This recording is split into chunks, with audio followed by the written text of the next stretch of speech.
Hi, I'm Dale Popovich. Welcome to my studio. This is a free demonstration sponsored by Dillman's Workshop Retreat in the Great North Woods in Lac du Flambeau. The workshops can be attended by locals or you can stay at the resort. They can host over 200 guests and family members in the setting. There's a 15-acre peninsula, which is a wonderful setting.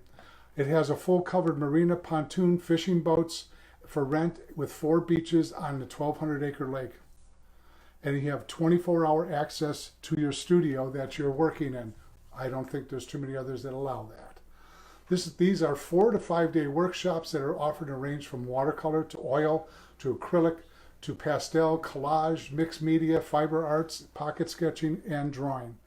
So make sure you make your reservation soon. You can also bring your family and friends to resort vacation with you. And while you participate in the workshop, you can go fishing later. And this is the brochure of Dillman's. All the information that you need is in here. You go to dillmans.com, very simple. And they have a representation of each of the artists' work on the inside. Great place to spend your workshop retreat.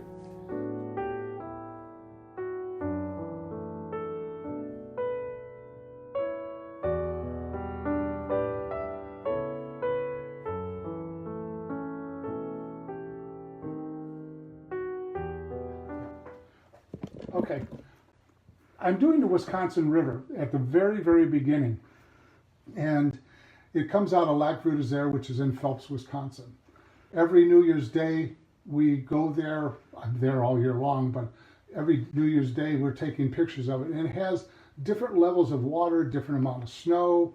The light is different, whatever the case may be. But this was a studio painting. It's a smaller painting. But the rough that I did for this very quickly was a rough in approximately the same colors, but I decided to use a little bit of translucent gouache mixed with color, which means adding a lot of water to it so it kind of gets a stained glass feeling. You're still allowing some of the color to come out in the background. This was another version I did vertically, and I took down some of the trees in the background and I added light coming through the woods. This is so important because you really want to paint the painting, not the photograph. So I show the students how to interpret the photograph in my workshops. I do a paint-along, step-by-step process so that the students can't get lost. And I had very good paintings done with that with the students. So this is another example. And this was done just lately. And this was the New Year's Day, but we had a lot of snow and then it melted. We had warm weather and you could tell there's a lot of fog going on in here. So I painted everything close value in the background and then started to divide it as we came up. But this was an interesting subject. And this was another very quick rendition of the Wisconsin River using one different tube of color that I had along with the rest of them. And this was just a quick study in my studio, about approximately a half hour.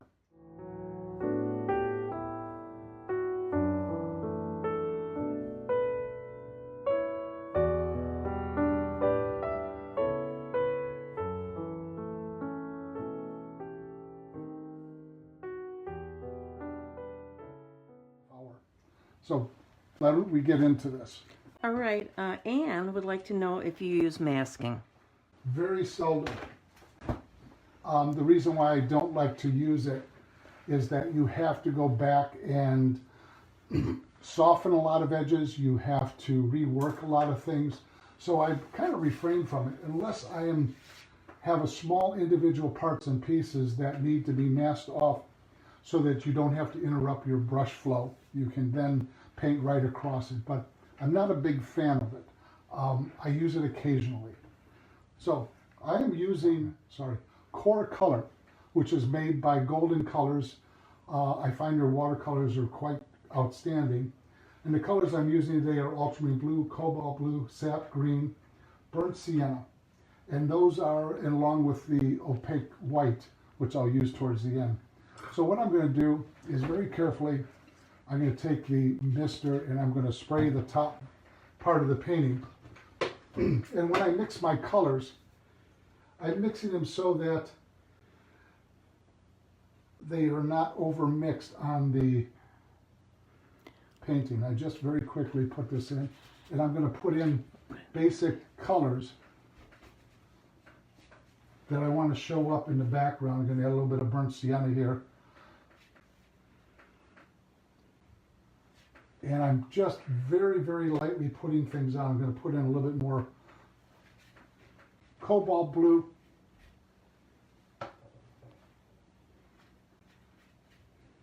And I'm going to build this up. Now, this here is the first wash of what I'm doing. And I'm not going to omit all of the first wash and the second handling of this, but this is the first phase, and I'm going to jump down to the river, and I'm going to put in, just down below the bank, some of the colors that I want to be seen reflecting in the river. So a little bit of burnt sienna, a little bit of the cobalt blue, and a little bit more burnt sienna there. Then I'm going to very carefully bring it around. I'm going to go around some of these snow mounds here. And I'm going to incorporate the shadow parts of the snow mound into the snow, into the water, so it all becomes one handling of the watercolor. So I'm using different combinations of the two blues, the brown, and I'm going to go back in with the green in a second here. Let me add a little bit of green into the water. Now that I have jumped down around, a lot of things in watercolor is timing. And I wanted this to settle in a little bit more. And I'm going to take some of the cobalt blue here and a little bit of the sap green, and I'm not going to overmix it. I'm just going to add just a little bit more cobalt and a lot of water, and I'm going to come in here and I'm going to add color to this bank back here. Now everything looks kind of soft. I like to keep the edges as soft as I can for as long as I can. So I'm going to see how up here, I didn't add a lot of water when I started painting. So most of this painting, I started off painting wet into wet, but it's really not that wet up here, and the rest of it was wet into dry, so that you can control a little bit more. There is not a lot of sun on this. It's a very overcast day. So I'm going to go up here and I'm going to add some distinctive darks with some of the sap green and some of the ultramarine blue and some of the cobalt and some of the burnt sienna. So we're getting a green about like this, but I'm working on indigo paper, and it's a 300-pound. It is a cold press, but it has a very rough surface.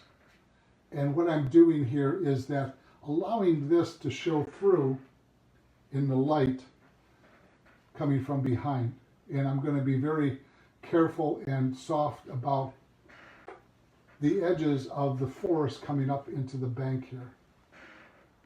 I'm going to add a little bit of burnt sienna to it. But allowing this to show will emulate, as you'll see as the painting goes on. These spots here will show us that there may be snow up on the limbs of the pines back here.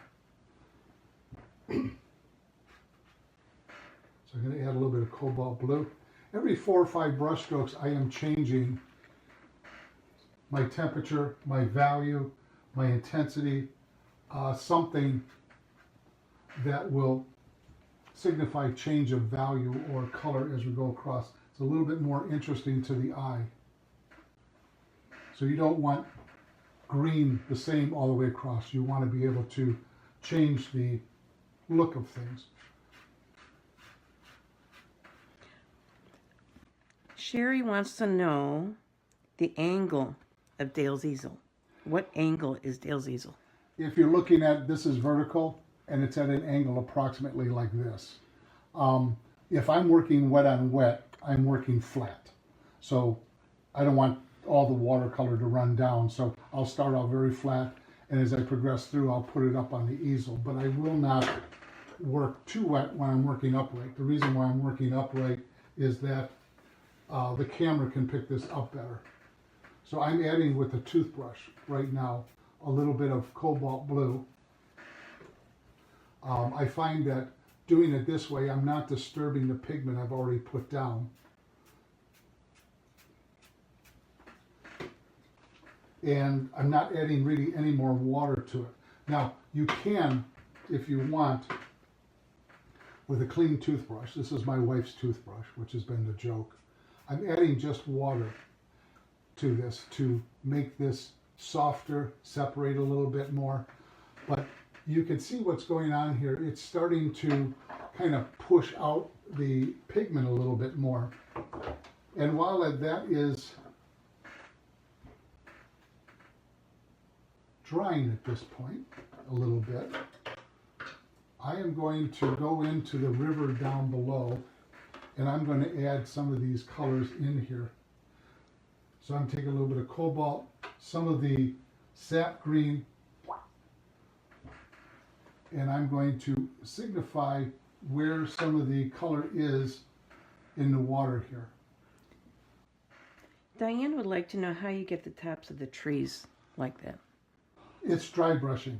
Hand me that small piece of paper that I gave you. What I'm doing, Diane, is I'm taking the pigment off here. I tap it off on a paper towel like so, just a little bit. And then with the texture of the paper, I am simply taking the side of the brush and I'm moving it very quickly. I could move it quicker and get more, but with more pigment, you'll get it a little bit darker, but you can still go ahead and do something like that and show what's underneath here. Now, what I did originally is I put a tint underneath here because I don't want the white of the paper showing in this case. Hope that answers your question. Okay, back down to the bottom here a little bit. I'm adding a little bit more burnt sienna in this particular movement. And I may pick this up as it starts to dry. I'm going to add a little bit of cobalt blue over here. The river is something I've painted in all seasons. Fall up there is one of my favorite colors to speak of. My workshop is September 27th through October 1st, when fall just starts to reveal its color. And last year was magnificent. Every year is magnificent, but it kind of gives you an idea of how nature changes very quickly. And it's about, I would say, 4 weeks ahead of what we have down here in Indiana. So I'm taking a little bit more burnt sienna, and I'm bringing this across. I've omitted a lot of the white in the foreground because the eye is attracted to contrast of value. So what I'm going to do is I'm just going to spray this, allow it to fall. I'll deal with that later. Up in here, I'm going to take, very softly, I'm going to spray this up in here to give it a little bit of texture. I'm not worried about too much of the drippage. I don't want a whole lot. But I'm going to go in and capture these. So this would be the end for this particular painting, this particular procedure of the first phase. And the first phase is very important. It goes much faster. The second phase of a watercolor, you slow that process down, and you really want to watch it dry. I'm not a big fan of the hairdryer, especially when I'm working in my studio. I like to watch it dry and figure out what my next step is. What do I want to tackle in this case? One or two things. Don't decide you're going to be working everywhere. But that process in the second phase of the watercolor slows down. When you get to the third phase, which is your longest phase, you're working at a crawl. But people feel like they're in a race. So this is the end of the first phase. It's very easy. I've got a very large imprint of that image down without sacrificing too much. David Becker signed on. Hey, David, how you doing? You know, he's got a workshop coming up. I believe it's the end of August into September at Dillman's.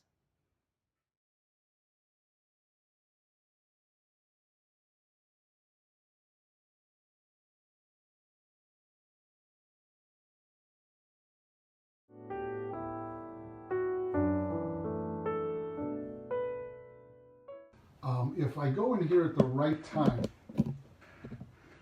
you can add things and you won't end up with these blooms or striations running through the painting.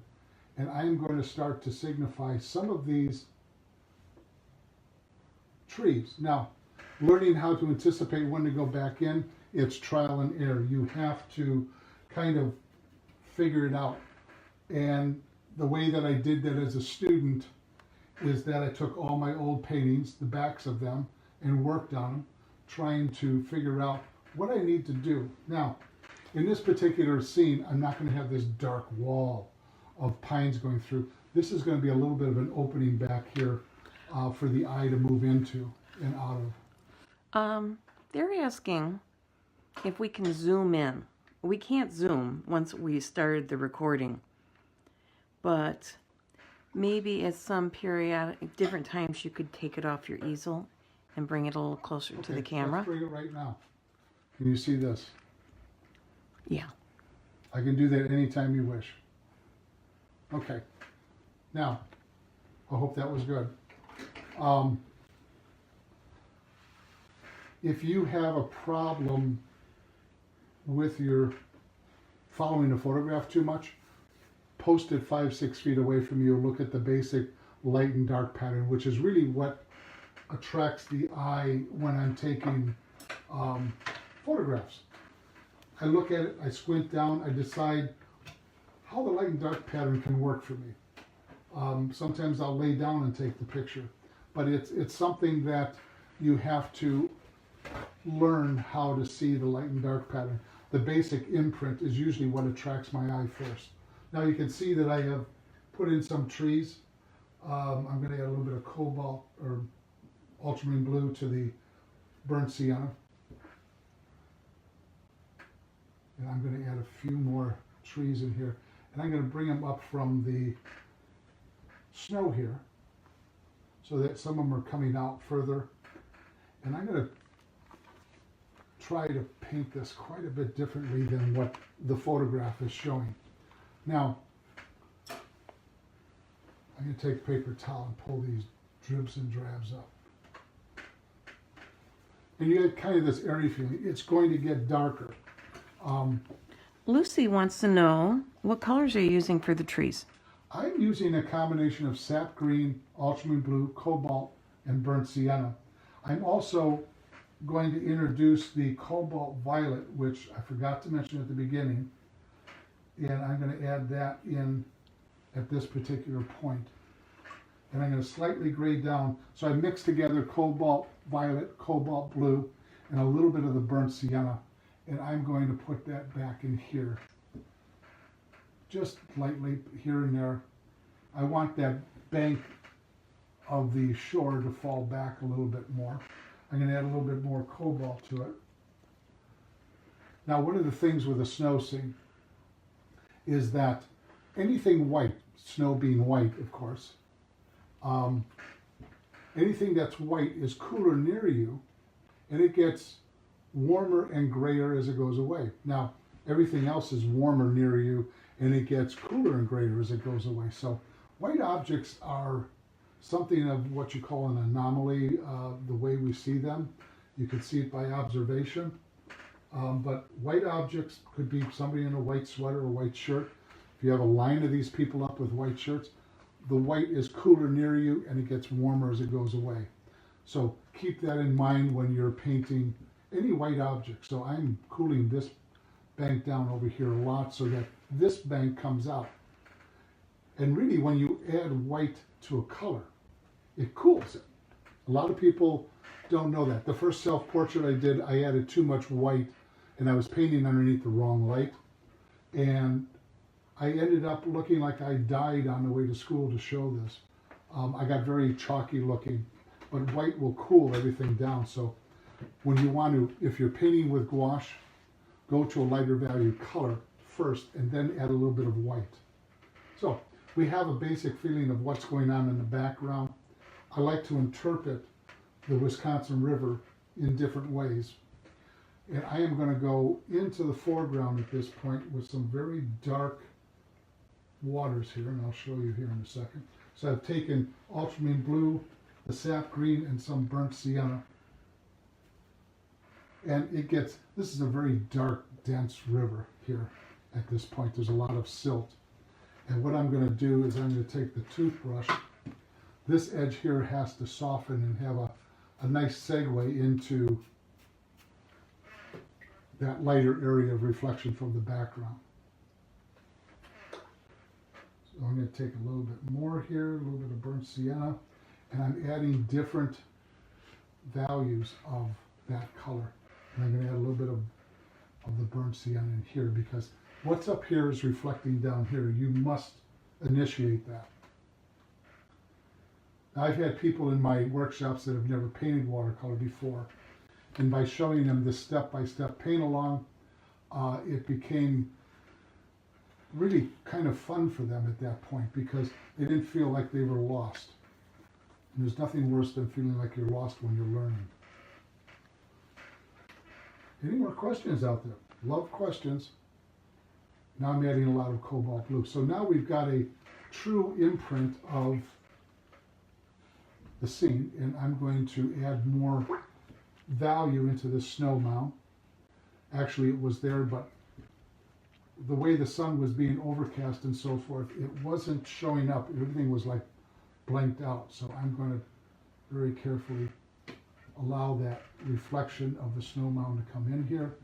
And this, I'm always considering what else I can do before I need to take a closer look at things. And you don't want to rush this part. This is something that's very, very important. When I was a student, even though it was over 40 years ago, I can still remember how at this part of the painting I would lose the painting completely. I have a landfill in my name someplace. Okay, we have a question from Yes. Tree. Are you using a filbert or dragon's tongue type brush? Okay. Brandon size. Let me explain the brushes while this dries. I have what they call cat tongue brushes. Okay, they're made by Meaden. I got them through Amazon, and they were less than $20 for the three. That's real hair, which is the only type of brush I like to use personally.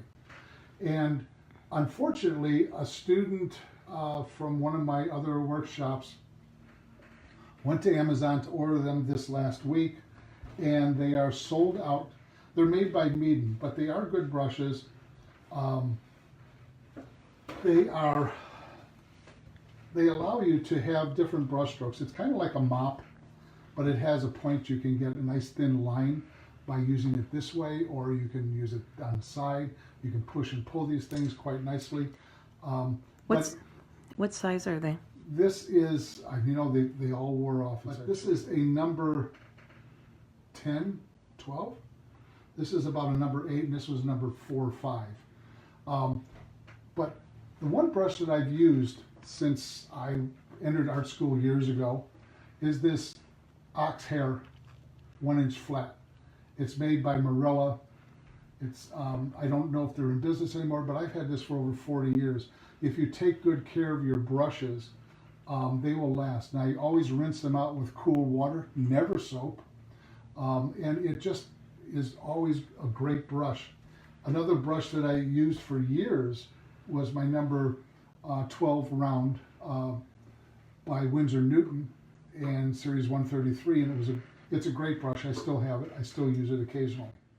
Becky would like to know, is indigo cold press? This looks rougher to her. Indigo is cold press, and Indigo's cold press is much rougher than Arch's cold press. Arch's cold press has a nice tooth to it. I do use it still. I've used Fabriano, and I've used Kilimanjaro. I've used all sorts of things, but the indigo paper, my wife ordered me some, unbeknownst to me, while we were driving in a car back from our cabin up there. She asked me, did you ever use this before? And I said, I've never heard of it before.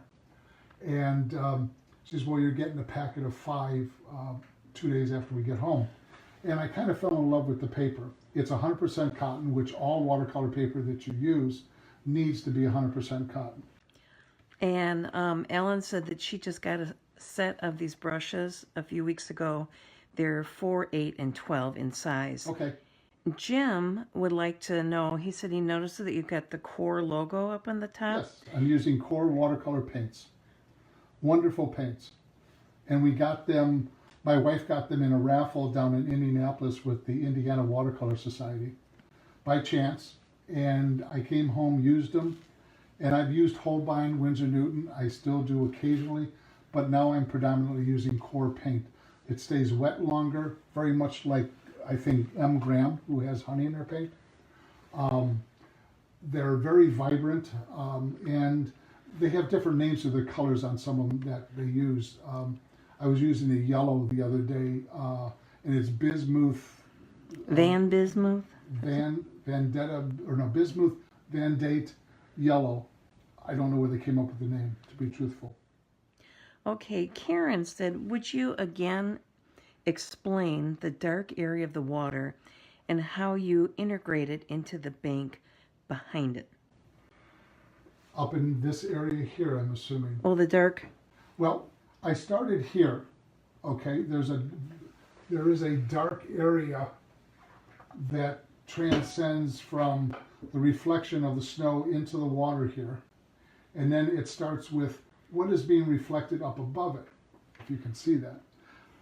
So what I did is I put down my strike of dark value here, then I hit it with the toothbrush, and then it allowed to be soft. So I like to have things much softer at the beginning because you could always sharpen them up. So there's a few hard edges in here, but I don't have a lot of them. But I took the toothbrush just with water to soften that edge. And also, actually, we did find the brushes. I found them in Singapore, Amazon. Yes. And they were $89 for the 3 brushes, plus you had to pay international shipping. And yes, there's Amazons all across the world. All right, I see another question just popped up. Have you ever tried Twin Rocker handmade paper from Delphi, Indiana? Yes, I have. I'm glad you brought that up. Their paper is very nice. I ordered a sample packet. I used it, and to no fault of their own, I did not reorder any because I got so busy and I actually forgot about it, which happens when you get a little bit older. What I'm going to do now is I'm going to take the hair dryer just for a second because you got a little bit of bounce in the paper. That means that you still have dampness, but all the glistening of the water is gone. So that's the safe time to use the hair dryer. So I'll just do this for a minute.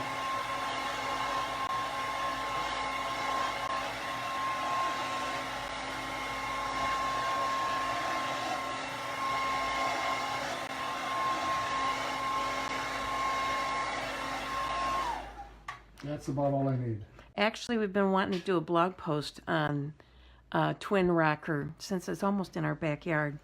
And Dale likes to add to his supply list on his website, which is dalepopovich.com. He's got a supply list and his books that he recommends in his library. And we've got a pack full of videos, and he goes into reviews on products, and we're always adding to it. And I like small businesses. After what we're going through, and I hope everybody's well out there, shop local. I was feeling it with the back of my hand because the palm has oil on it and will affect in time what's going on the paper because it will absorb it. But this is 100% cotton paper and it's really quite nice. So I'm going to go back in with start again. We're going from background to foreground all the time till the background is set and then you start working up. But background to foreground, working large to small, working lighter to darker values. So I am going to go in here with some of the sap green and a little bit of the burnt sienna. So what I'm going to do now is I've mixed up very quickly a dark green with a little bit of brown in it or the burnt sienna and a little bit more blue. And I'm going to go in here and start making some things darker. And as you can see, the paper up in here you're allowing that previous 2 layers to show through. And this is one of the nice things about a rough paper like this. And I'm not going to cover all of it. I'm going to give an idea of what's here, how it should look, how it should feel. And as I'm telling my students, don't be afraid to make mistakes. This mistake is the power of learning, because you'll learn much quicker by making more mistakes. You get them out of your way. So I'm darkening in things so that the eye is not attracted to dark, it's attracted to light. So I am darkening the lower portions of some of these things, but I'm still allowing some of this light to show through. And at this point, I'm going to take a little bit of the cobalt blue straight on the toothbrush, put it very close, and I'm just flicking it just a little bit, just to give a little bit of that color in there. And it doesn't disturb the other color, it actually melds with the other color. If you try doing it with a brush, it would not work as well.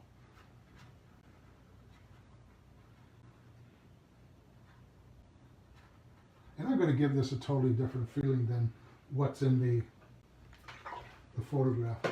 I've painted it that way several times. So now I just have water, and I'm going to soften this a little bit. If I need to sharpen things up, I'll do it later. And while we have the tree in here, I'm going to darken in the tree a little bit.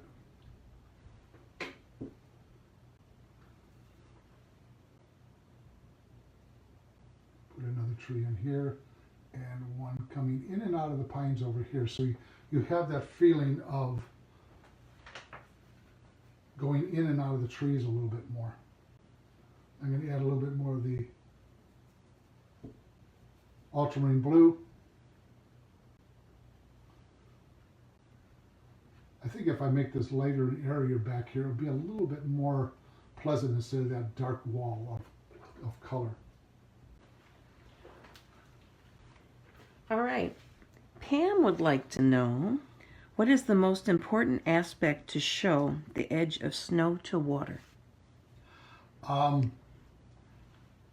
It depends on how it looks, number one, but just as the water hits the bank and kind of scoots underneath, you're going to show a little bit of dark here and there, but not equally all the way across, which I'm going to be moving down to that phase shortly. So I will definitely show you. So hang on. Okay, I'm going to go back with a little bit more cobalt now. Grade down in the background here. And I'm going to take the toothbrush and softly put this into the background. I'm going to add a little bit of brown in here. There we go. I thought that would happen. There we go. I'll get that off later.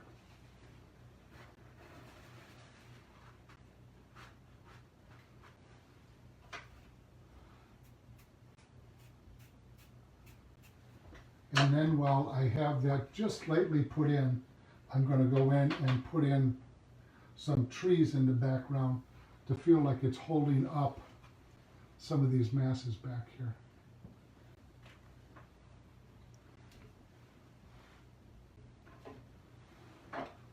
But this needs to have a little bit of warmth to it.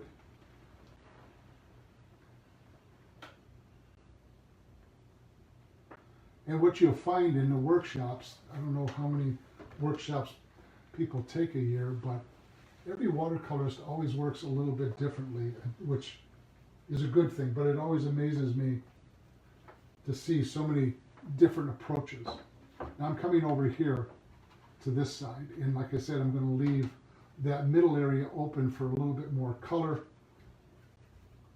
and a little bit more light and airiness, because I didn't like that darkness going all the way across.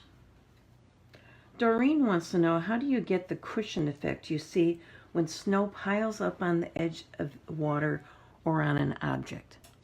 Down in here, I will show you that. It's a matter of being very soft with your approach and very light, and you can build this up very slowly. You don't have to go in and put in something too heavily, whatever the case may be. I'm going to block this in over here a little bit more.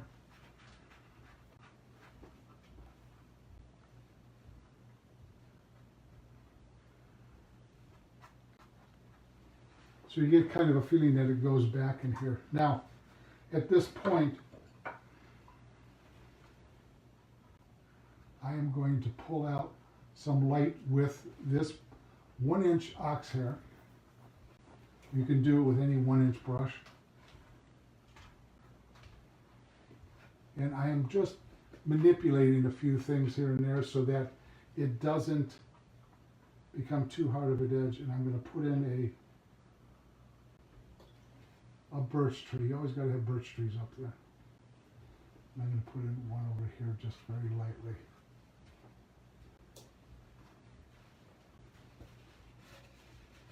So what you do is you clean your brush off, and you want to pull all the water out of it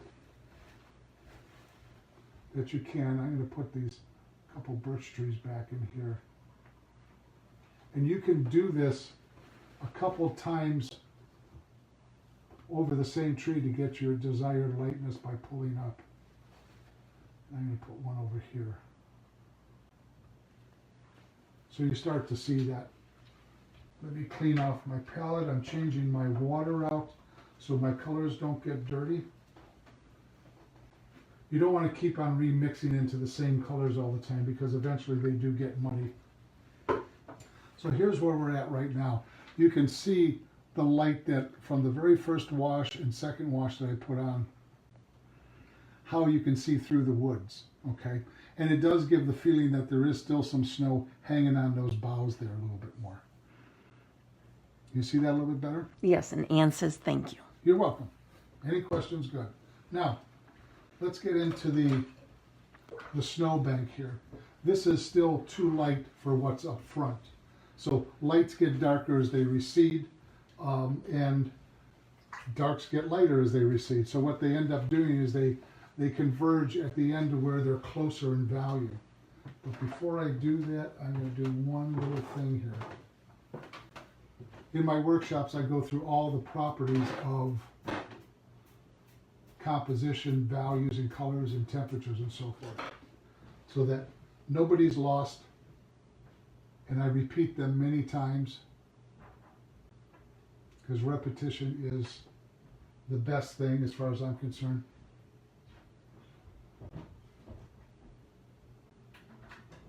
I'm just seeing a few things here. This is one of my things I do. I do go back in before I start a next phase, and I put in things that I feel are needed so that I don't forget, number one. And I'm also looking at how it's going to relate to what I'm doing. But I don't want this side to equal that side. I don't want the middle. I want a little bit of variety, just enough. Okay, so I was talking about the bank here. I need to make that a little bit darker in value so it recedes. And the best way to do that, I'm not going to make the whole thing recede, just a larger portion of it. I'm going to take the cobalt blue, which is, in this case, is my coolest blue. I'm going to take a little bit of the green that I've already mixed up over near the palette there. And I'm going to start to tone this down so it starts receding. It has to fall back into the woods, and some parts I want a little bit more covered than others, but it will start receding. And I'll use different color variations of that blue with the green so that it's not, again, not the same. You'll find as you paint more, you start talking to yourself more. And if you want to go to dalepopovich.com, at the top of his homepage, there's a place to sign up for his newsletter. We are going to take this video, edit it, break it down into a paint along into the 3 phases of painting. And then Dale has a blog post that shares the stills of it along with his thoughts on the painting, his materials, even a little bit about the location. And it'll be a link to the YouTube video. Now what I did is I put a few accents of blue in there, a little bit here and there, and I'm doing something they always tell you not to do, touching it with your hand. How are we for time? It is 3:46. Okay, we got 15 minutes to go. Let's pump this thing up a little bit more. Okay, we're going to go in and we're going to start making some areas much richer. Really, I got some of the hard part done already, but I need to make this a little bit darker over here. As I just was talking about the bank where it hits the water, I'm using a combination of the blue and the burnt sienna, which does make a green. And I'm going to go in here and I'm going to show different facets of that bank hitting the shoreline, hitting the water. And it's not going to be the same all the way across. I'm going to pull this up just a little bit. It's amazing what you can do with just a damp brush by making a correction, but now you're starting to see a little bit more underneath the bank here. And in the photograph, it's fairly dark.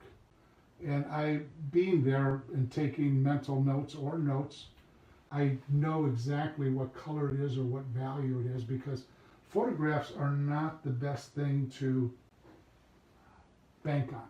Let's put it that way.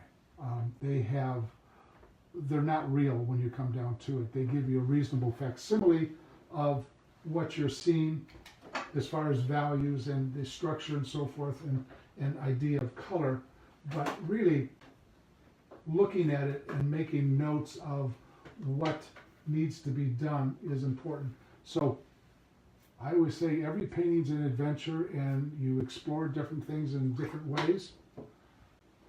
And now I'm going to come down and I'm going to start making some of this a little bit darker in here. And I'm going to come down and start with the larger area of the water to where we can really get this darker, make a bigger statement. And this starts right about here. So you're going to see this thing fly together a little bit faster at this point.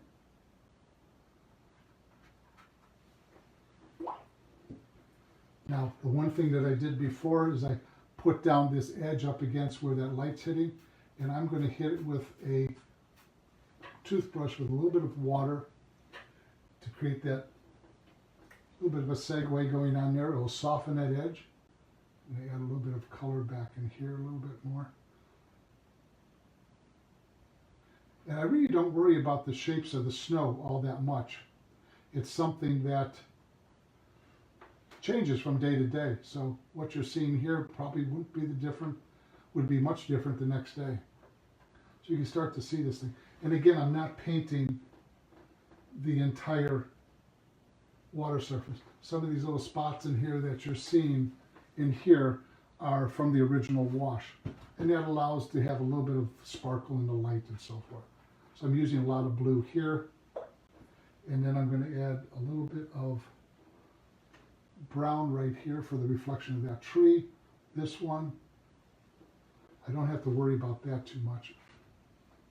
And I'm just going to allow that to fall off here.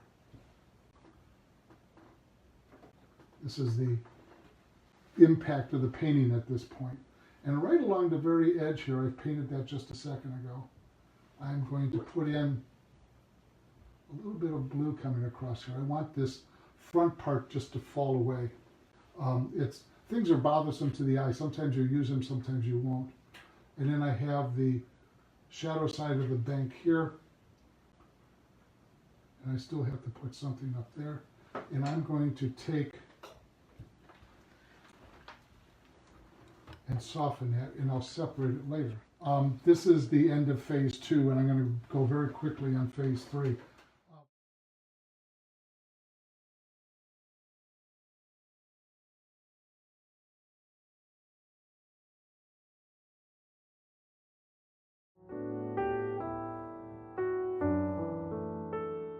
One of the things that you need to do when you're painting, I don't care who you are, whether you're advanced or intermediate or beginner, is get up off of your chair and look at it from a distance. Decide what you're going to look at, what you want to see, your focal point. I still have to work on the focal point a little bit. But don't work from start to finish with your nose on the paper. You really got to get an idea, and the only way you can do that is from a distance. So take a look at it from a distance, decide what you need to do, and there's a couple things I need to address at this point. So let's get back to it. You got some fans out there for your toothbrush. Borrow your wife's or husband's toothbrush. Don't tell them, just clean it and put it back. Okay, I'm going to take a little bit of the, while this is drying, I'm always timing things a little bit by looking at how the water is glistening on the paper. So I'm going to take a little bit of the cobalt blue, some of the cobalt violet. I'm not using a whole lot of the cobalt violets, but I thought it was a nice addition to the focal point. Kathy wants to know, why did you darken the snow to the foreground on the left side? So that it recedes, just for the eye. Just because it's there that bright doesn't mean you have to put it in. So this part here. She said left side. Oh, the left side? Mm-hmm. I'm going to tone this down. That's because all this light going on down here, to be truthful, is I want your focal point being a little bit more up on top here through the river and here. So I really didn't want to allow this to come out too fast. So I'm toning it down. And right now I want to come in here and make this edge a little bit less harsh. I'm going to soften a little bit. I'm going to go back in later on. Now, one of the things that I have here in my repertoire of brushes, I have an old oil painting brush. Somebody threw it away when I was teaching at college, one of the kids, and I'm going to pull out, and I have to be very careful with this paper. I'm going to pull out a few of these lights here and there that I feel that need to be pulled out. And I'm going to go in here and I'm going to soften this ever so slightly. And I can blend with this, but on this paper I need to be very careful. Anne would like to know if you're going to be adding more detail to the birches in the background, or are they done? I'm not going to add the notation of the bark, no. Now, I'm going to perhaps lighten a little bit of it here and there. But what I need to do, watercolor dries lighter, what I need to do is to emphasize this underneath the bank part. okay, I have a question. If this was a studio painting instead of just a study, would you add more detail to the bark? Yes, a little bit, not much, to be truthful. I don't like to get into too much detail equally everywhere, but you notice I'm allowing things to fuzz in and out back here, and I need to create this bank here a little bit more to separate it from the water itself. So I'm doing that right now. And I'm going to go in and make this a little bit darker. So the bank does come out a little bit more. I'm going to put in some small things in here. And I'm going to take the cobalt violet almost straight with a little bit of cobalt blue in it, and I'm going to put it into the river here to add a little bit of extra depth. And I will show you this closer up as we move through it. So don't go away. And Carol, who I think must have come late, wanted to know what kind of paper. It's indigo paper. It's an indigo cold press. It's made in India. It has a handmade feeling to it. And I find it to be really a wonderful paper. You can find a link to it on his website, on his supply tab. Right now I'm just sort of putting in some other trees here to fill the woods a little bit here and there. And trying to get a feeling of a little bit more crowdedness back there without putting in too much.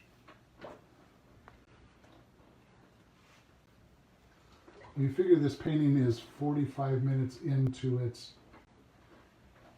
work, so I'm working quite fast Actually, at this point. yeah, maybe it's 3:56. Okay, we're almost to the end here. I got a couple things to do. Don't shut me down yet. But I want to thank you all for watching, and check out Dillman's. It is a wonderful place to go, and it's the only workshop that delivers cookies and fruit halfway through the day, which I always thought was amazing. All right, now we have a question from Marilyn. Yes. When you keep going back and painting the trees, etc., is the paper dry or wet? It's damp or it's dry. If it's damp, the watercolor will kind of move a little bit and remain soft. If it is dry, you'll have a harder edge. This area is dry here, and you're going to see a little bit harder edge coming in here. You learn to anticipate what to do, when to do it, which is the only thing that I cannot teach you, is when to go back in, and also how the watercolor dries. The watercolor dries at different intervals depending on the humidity in the room. It dries at different values depending on the name brand. It's really a fickle medium when you think about it, but I think to me it's one of the most exciting mediums that I've ever encountered. And I did start off with oils at the beginning, so I'm going to put a few things over here for along the bank here, and we'll see how we come out. I never did use the white, but I'm going to go ahead and use it now just a little bit. I know I had it on the list, but I'm going to add just a little bit with color up in here with some of these branches that are coming into the dark area. All right, Anne has a really important question. Yes.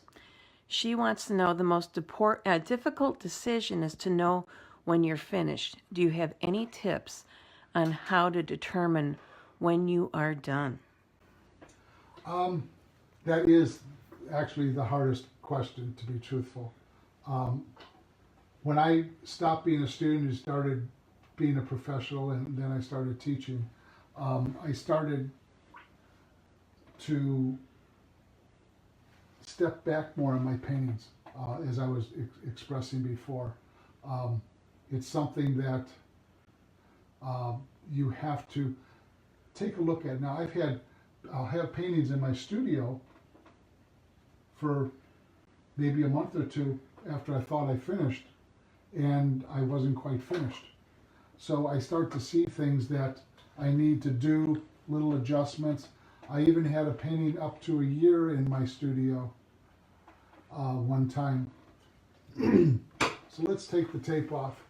To answer your question truthfully, it's hard to say, but you have to understand that you don't have the instructor standing behind you anymore and tapping you on the shoulder. You're the only one there. So what you have to do is look at it for a day or two and find one or two things that you maybe don't like. Or you may say, I'm done. Or the best thing to do is to ask a friend of yours that's an artist. Sometimes even if they're not an artist, they can tell you.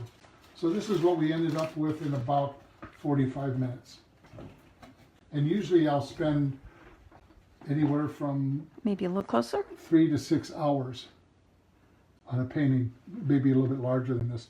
But my paintings range in different looseness to detailed, but I don't do something that's hyper realistic. I like to keep it loose. I like to keep the idea there. But again, this is something to show you that this is the photo, This is the painting. And knowing what's there, take your own photographs, use your own photographs so you know what you're interpreting. And I want to thank you very much for watching. Oh, we got another question. Yes, What kind of tape? I use hardware store tape. I use 2-inch and 3/4 inch. I usually go to a local hardware store. I don't buy it from the art supply stores because they charge a little bit more money sometimes. And I never use color tape. I always use a neutral tape because a color tape will throw your painting color off, as far as I'm concerned. And just so you guys know, since we have all been in quarantine, Dale and I have been doing on Saturday on his Facebook business page, which is Observer Artist Watercolorist Dale Popovich. We've been doing a free demo at noon Central Standard Time, and we're going to keep that up till the 23rd of May, but we have the videos have been edited, so if you want to go back, we have a little packet that you get your photo, the pencil drawing that's on watercolor paper, and the paints that he uses. So you can find that too at dalepopovich.com. Thank you for watching. Wait a minute, let me just make We sure. got one more question. An older teacher. Oh, one lady said she thought that 15 minutes ago you were done. Oh, You've got lots of thank yous. you're For the welcome. demo. Lots of thank yous. Oh, is this a half sheet or quarter sheet? It is a quarter sheet. Mr. Becker said it looks awesome. Sold. And thank you for the thank you, David. Thank you. Lots and lots of thank yous, lots and lots of beautifuls. Great demo. Though we just talked about what size the painting is. Nice job. So remember, Dale's going to be at Dillman's September 27th through October 1st when autumn in the Northwoods is amazing. Come join me, please. I'd love to have you.